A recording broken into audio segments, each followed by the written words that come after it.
I'm sleep deprived, hypomanic, and I can't rub my eyes. This is gonna be fun. Roll the intro.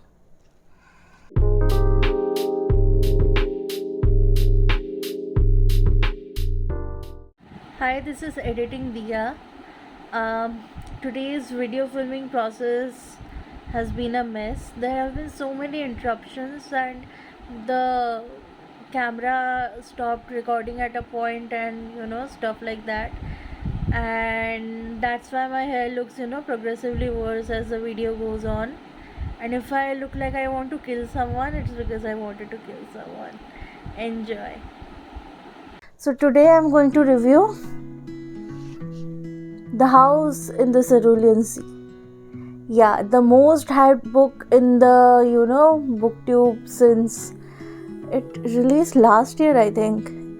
Yeah, I saw Riley Marie talk about it first, and then it was like wildfire, like spreading everywhere. Like everyone was reading the book and everyone was loving the book, and it was hyped to next level. So I was like I need to read this book, and it's supposed to be very cozy and heartwarming and all that good stuff. I was like, I need that in my life. So I read the book, and is it worth the hype? We will find out. So for people who don't know about the book, have you been living under a rock or something? It's a world, there are people with magical abilities, and the government, it has an agency that takes care of these magical people by putting them in orphanages. Like the kids, they are put into orphanages so that they are not, according to them, they are not a harm to themselves or to others, like basically segregation. And there's this caseworker who gets assigned to this to go to this like very secretive classified orphanage, and so he goes to this secret mission to this orphanage that is classified top secret. And there he goes, he does things that are really unexpected, and gets to know the kids and falls in love and good stuff. So I will start the video with the non-spoilery part, the pros and cons part, and you can make a decision based on that. And is it worth the hype or not? Stay till the end. I am not going to tell you right now. So yeah, let's get on with the pros and cons. First pro is it's heartwarming and cozy. Second is it's an adult book but with middle grade feel to it, and that I put in the pro part of it, but it also has its cons. And so yeah, it's an adult book with a middle grade tone, but I have classified it under pro, but it can also be a con. I will come to it later. And the children are hilarious, the humor is great, and it made me cry. So that was the good stuff. And let's come to the cons. The dialogue, it comes off as very preachy. The messaging is pretty on the nose. It people who are very nitpicky, they will find the world building a little bit lacking. The romance kind of came out of nowhere, and the book, it lacked complexity. Like the bad people were cartoonishly bad, and the good people were like completely good, like with no, like spotlessly clean and all that stuff. So yeah, let's talk about the rating of this book. I gave the book 4 stars, and here I tell you if the book is worth the hype or not. So it's a yes and a no.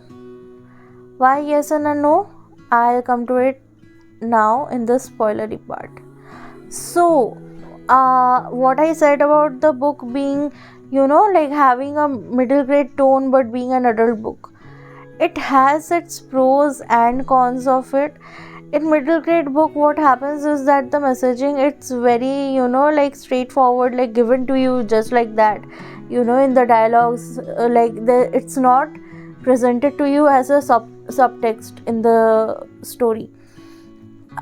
In this book, I found that, the messaging was very, very overtly done, and it was given to you just like that, like straightforward. In the dialogue itself, they were, spelling out what the book's themes are and all that.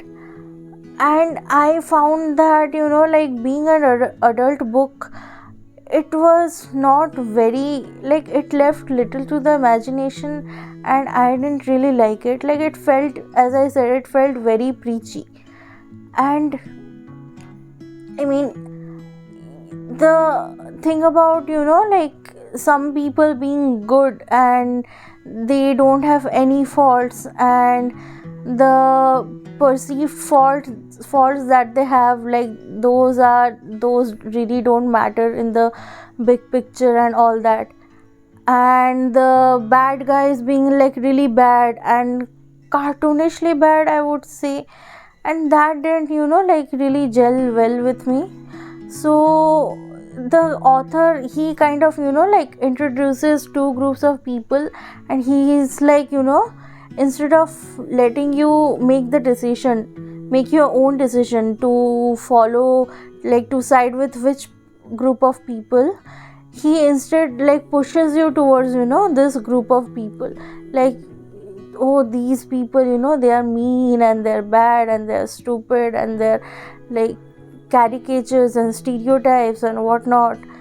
And the good people, they are like all good, like they don't have anything, like they don't do any bad stuff, they don't have any questions about, why there should be equality in the world or something. Like in the real world, things are not that, crystal clear, black and white. In the real world, there are shades of grey. And this book, I would say, it was very like, like, I mean, I know it's a cozy mystery, it's not a grim dark, like it's not supposed to have, like gritty reality or something like that. But still, I kind of felt like, that disconnect, it was just not working for me. So who will like this book? People who, like don't really nitpick a lot, people who don't overanalyze things in their books a lot, people who just like to be, in for the ride, just be with the characters, just like spend time like a slice of life story, and just enjoy the humor and the warmth and all that stuff, and they don't care about the overt messaging and all that nonsense. Those kind of people are going to love the book. But people who are very nitpicky, people who don't usually read cozy, stuff like that, people who like more complexity to their characters, people who like their world to be more, like how would you say it, like more dimension, like the world, it felt very flat to me, to be honest.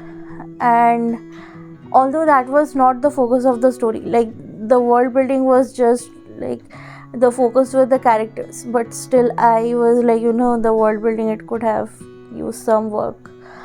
And people who are, who like to analyze everything in the story and, point out mistakes and things they don't like and all that, like people like me. So these kind of people, they won't really like the book. And I was, mentally I was in a place where